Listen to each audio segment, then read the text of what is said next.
Ndikudziwa kuti amalawi ochuluka muli wokondwa kumene muliko, ndipo tili wokondwa. Ifala hili KTV tikukusimikizirani tizagwira nanu ntchito mpaka kalekale ndi kukupasirani mapulogalamu osiyanasiyana zochitika dziko lathu lino la Malawi. Koma chomwe ndikakupempheni mupange like, share komanso subscribe.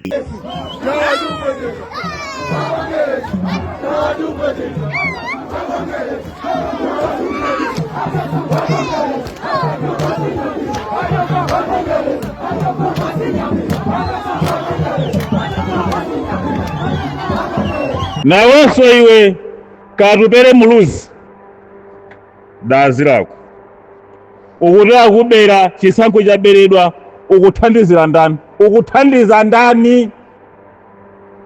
Ukunenelera ndani kuti chisankho chaberedwa? Ukunena kuti akubere wewe MP? Kodi mavota amene ukuwalirirawo ukuti 600,000 ndi achani? Umafuna utani nawo? Waluza iweyo kuli kutali. Madandaulo ako sangamvekeso chifukwa uli kutali kwambiri. Atupere muluzi ndiwe munthu wopanda phindu. Tinakuona kale zolankhula zako sizidziwika pamene uli yayi. Uli ngati njoka ya mamba kapena bili mankwe. Ndiye apa wathandizira chakwera kunena kuti yayi wakwera chakwera kuti yayi zangu zaberedwa. Ukuti zaberedwa munjira yanji ukufuna zitani zikhale bwanji? Iweyo atupere muluzi ukufuna zikhale bwanji?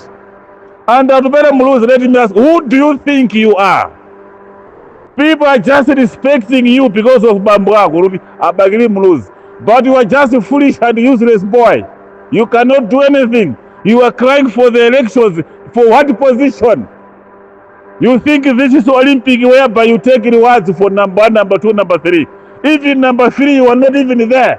And you are complaining. Go and sleep. Go to China, where you have been going all the time when you have lost.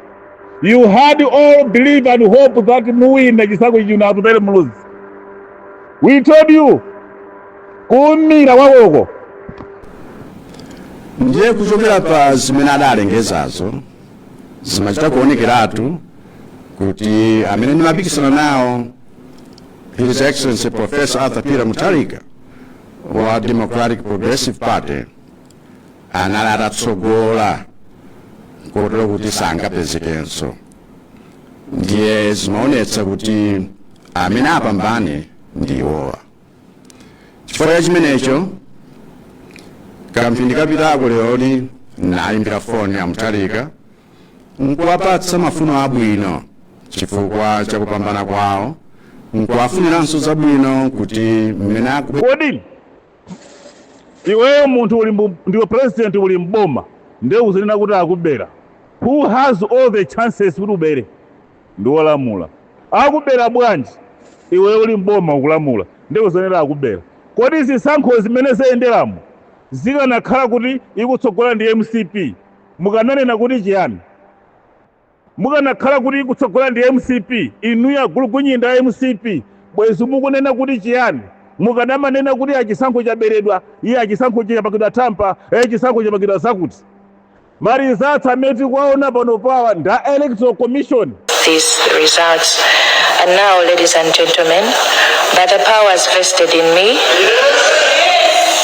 by Section 80, subsection 2 of the Constitution, as read with Section 95, subsection 6A of the Presidential, Parliamentary and Local Government Elections Act, I, Justice Annabel Ntalemanja, hereby declare candidate Professor Arthur Peter Mutharika.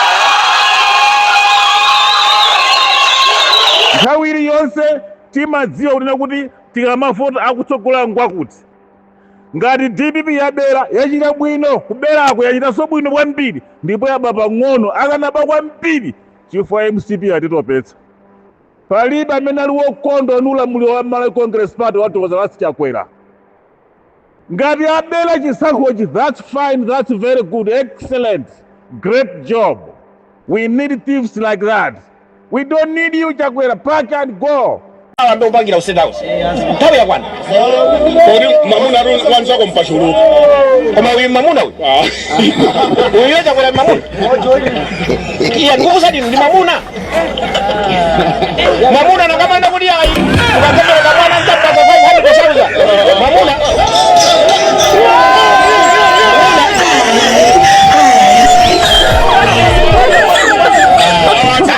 palamulitsa ndikuona kana tipipiwa timalizemo mwema